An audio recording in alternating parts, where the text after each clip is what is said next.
Welcome to the terrified night.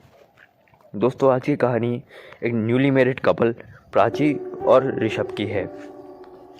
दोनों एक party में से जाकर के अपने घर की तरफ आ रहे थे।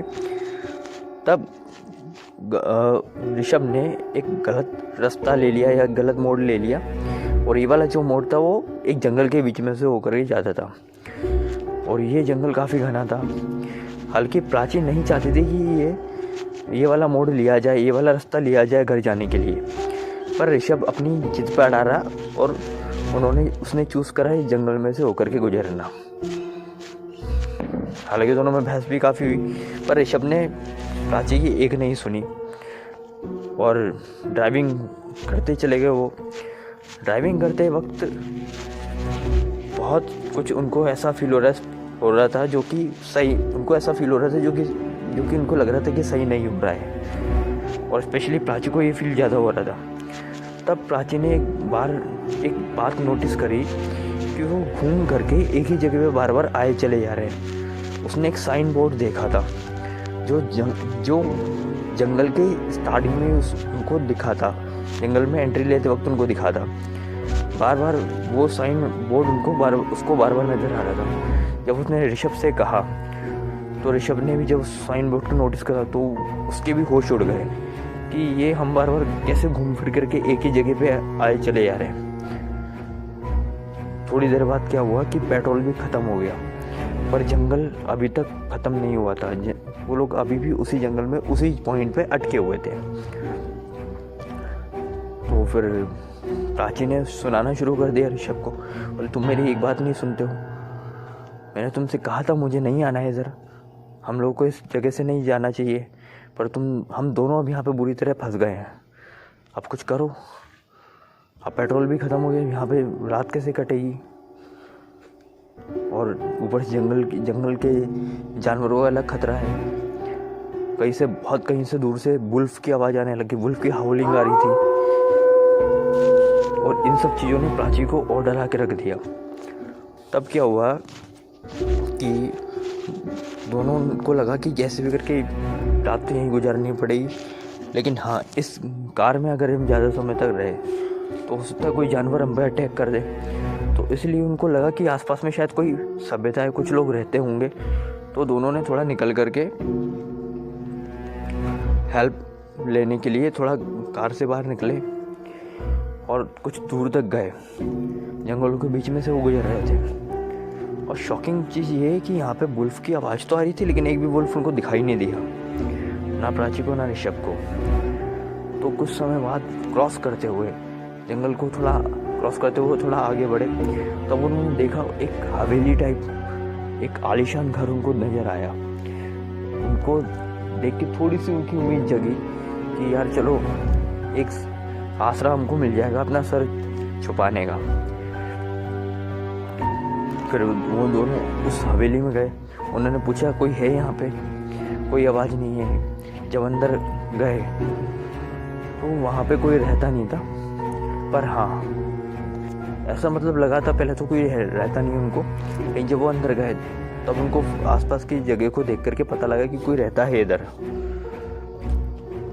और ऋषभ को प्राची को थोड़ा भूख भी लगने लगी, तो वो डायरेक्टली सीधे रसोई में चले गए उन सब कमरों के होते हुए थ्रू। हालांकि ये घर बहुत आलीशान था अंदर से भी। जब वो रसोई के अंदर गए तब एक पतीले के अंदर, एक भगोनी के अंदर कुछ पक रहा था। जब ऋषभ ने उसके ऊपर से प्लेट हटाई तो देखा कि किसी का कटा हुआ सर रखा हुआ था उसमें, और ये देख के तो ऋषभ के हाथ पैर फूल गए। और जब प्राची की नज़र उस पर पड़ी तो दोनों इतने बुरी तरह डर गए कि क्या करे क्या ना करे, उनको कुछ समझ में नहीं आ रहा था। तब अब जब दोनों साथ में थे तो उनको बाहर किसी के कोई घोड़े की हिनहाने की आवाज़ आई। तो दोनों ने चुपते हुए, वो डायरेक्टली उनको लगा था कि कोई ये हत्यारा, कोई मर्डर है या कोई ऐसी एंटिटी जो हमको पता नहीं है। तो वो दोनों ऊपर की तरफ गए।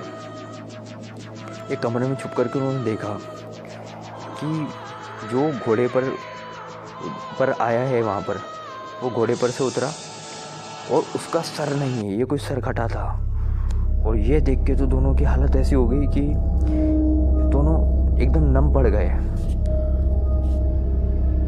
दोनों चाहते भी थे अपने आप को बचाने की कोशिश करे तो करे भी कैसे। अब वो जो सर कटा था वो उस कमरे के अंदर दाखिल हुआ। पहले तो किचन के अंदर गया, किचन में वो कटे हुए सर और हाथ पैर जो और भी कई इंसानी मांस के टुकड़े वो लेकर के आया। और उसने पहले अपना झोला खोला, उसने पहले अपना थैला खोला, थैले में से अपना सर निकाला और उसने अपने धड़ पे रखा और जितने भी इंसानी अवशेष थे उनको खाना शुरू कर दिया। प्राची और ऋषभ को समझ में नहीं आ रहा था कि बचाए कैसे अपने आप को। तो वो एक कमरे में जहाँ पे खड़े हुए थे तो वो बालकनी की तरफ गए, मतलब सॉरी वो खिड़की की तरफ गए। खिड़की की तरफ उन्होंने आवाज़ भी लगाई, शायद कोई सुन ले, मतलब ऐसा कोशिश कर रही थी कि वो आवाज़ लगाए, पर उनको दो कपल दूर खड़े नजर आए। तो प्राची और ऋषभ को लगा कि शायद ये हमारी हेल्प कर दे, पर वो दोनों कपल उनको दूर से खाली देख ही रहते लगातार। हालांकि ये दोनों नज़र तो नहीं आए कि ये दोनों कौन से कपल थे, कौन था, पर उन्होंने पूरी कोशिश करी मदद मांगनी, पर वहाँ से कोई रिस्पॉन्ड नहीं आया। जब प्राची और ऋषभ ने उस सरकटे या उस गुद को खाते हुए देखा तो उन्होंने देखा कि खाने पीने में कुछ ज़्यादा मग्न हो रहा है। तब अपनी एक रास्ता बचाते हुए, अपने आप को बचाते हुए दोनों उस घर से बाहर निकल गए और बहुत तेज़ी से उन्होंने दौड़ लगाई उस जंगल की तरफ।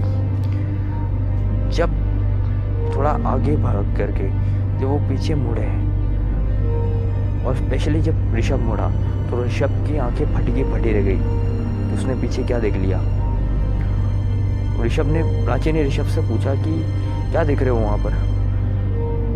तब ऋषभ कुछ भी नहीं बोला, वो एकदम सुन्न पड़ गया था।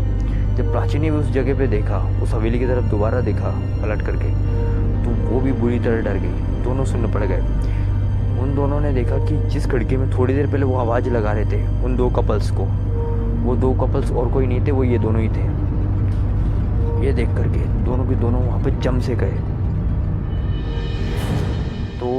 तो दोस्तों ये था कहानी का पहला पार्ट।